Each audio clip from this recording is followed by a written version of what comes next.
कबो नहीं बदलाबो तुम्हें कभी गिरिया रे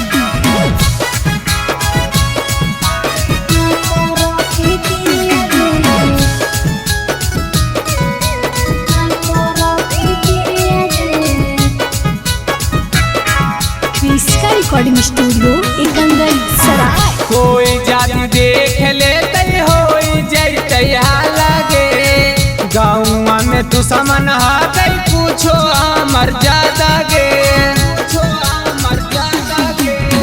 कोई जाति देख लेते हो जैते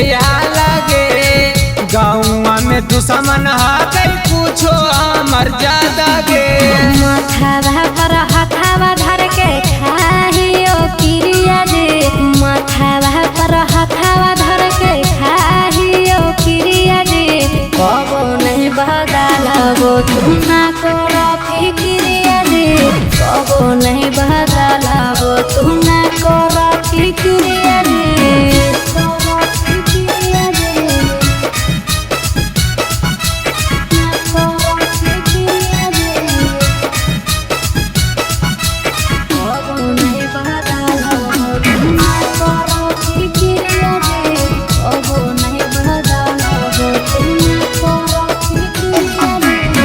मर जैब तोरा लगी सुने हमर बात गे मारलो में सपन में अबो हम तोरा गे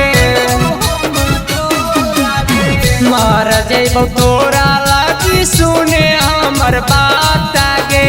मारलो में सपन में अबो हम तोरा गे माथावा पर हथावा धर के खाहियो किरिया रे माथावा पर हथावा धर के खाहियो किरिया रे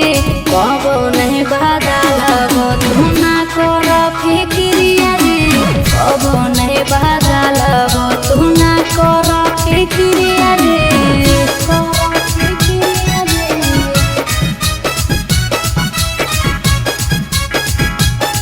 इसका रिकॉर्डिंग स्टूडियो एकंगल सराय। कबो नहीं बदलाबो तुना करो फिक्रिया रे कबो नहीं बदलाबो तुना करो फिक्रिया रे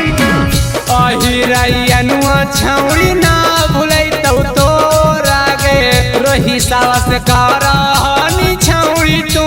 प्यारा गे अहिरैयनुआ छौड़ी ना भूलै तोरा गे रोही सावस करहनी छौड़ी तू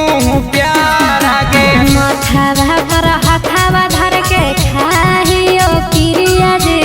माथावा पर हथावा धर के खाहियो किरिया रे